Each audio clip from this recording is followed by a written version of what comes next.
Vamos estudar hoje as funções do primeiro grau, também conhecida como função afim. É uma função definida de R em R, sendo que sua lei de formação genérica seria f de x igual a vezes o x mais o b, sendo que o a é o coeficiente do x, o número que multiplica o x, e o b é o meu termo independente. Também posso falar que o a é chamado de coeficiente angular e o b coeficiente linear. O a nunca pode ser zero, é qualquer número real sem o zero. E o b, qualquer número real, incluindo o zero. O a nunca será zero porque senão some essa primeira parte e ela deixa de ser uma função do primeiro grau. Vamos conhecer alguns exemplos. No primeiro caso, f de x igual a 4x menos 1. F de x, não esqueçam que é a mesma coisa que y. F de x, g de x, h de x, j de x, t de x, tudo significa y. Então, é o y em função do x. Então, y, ou f de x, igual a 4x menos 1. O número que multiplica o x é o meu coeficiente angular, é o valor de a. O número sem a incógnita, que está sozinho, é o meu coeficiente linear, é o valor de b. Só entra número e sinal. O positivo não é obrigatório aparecer, mas se colocar também não fica errado. Outro exemplo, na letra B. G de x igual a menos 3x mais 5. Menos 3 multiplica o x, então é o meu coeficiente angular. O 5, coeficiente linear. Letra C, h de x igual a 7x. Aqui é como se eu tivesse ainda mais zero. Então, o meu a é 7 e o meu b é 0. Na letra D, j de x igual a menos x mais 5. Aqui é como se tivesse menos uma vez o x.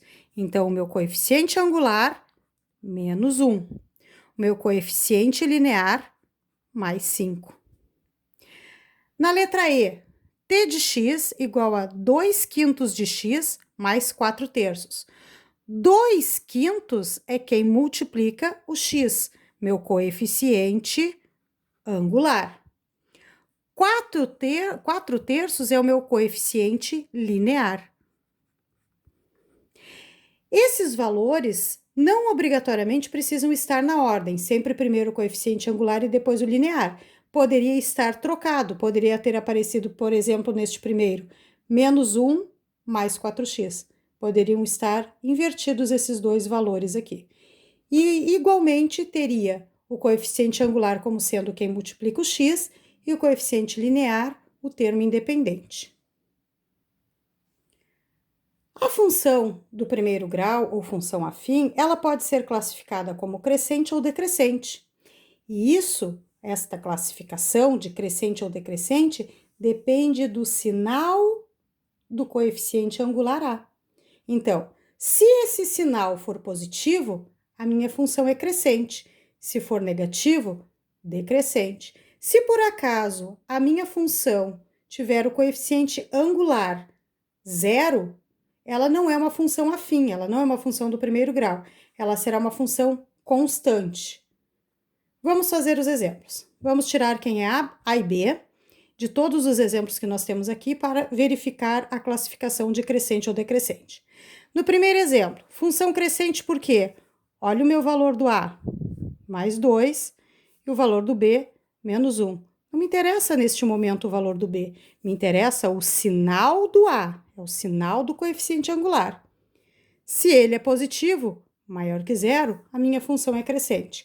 E o gráfico, quando nós construirmos, será com a inclinação para a direita. Já neste exemplo, nós temos que o y é igual a menos 3x mais 4.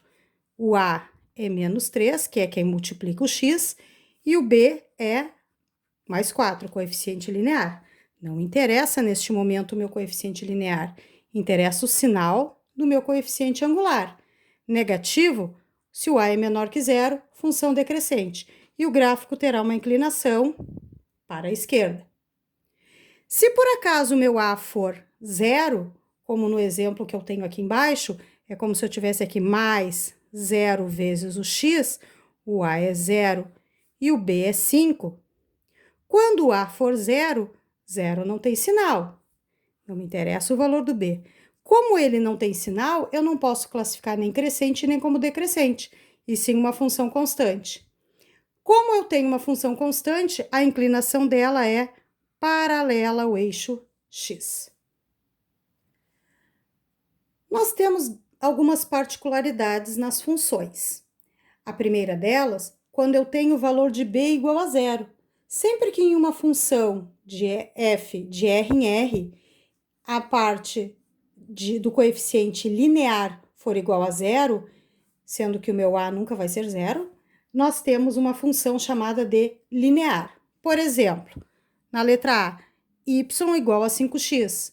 Eu tenho o valor do coeficiente angular, mas eu não tenho o coeficiente linear. O meu b é zero. Sempre que o b for zero, eu chamo a minha função de linear. Por exemplo, y igual a menos 3x. O meu a é menos 3, que é quem multiplica o x. E o meu b, o meu coeficiente linear, é zero.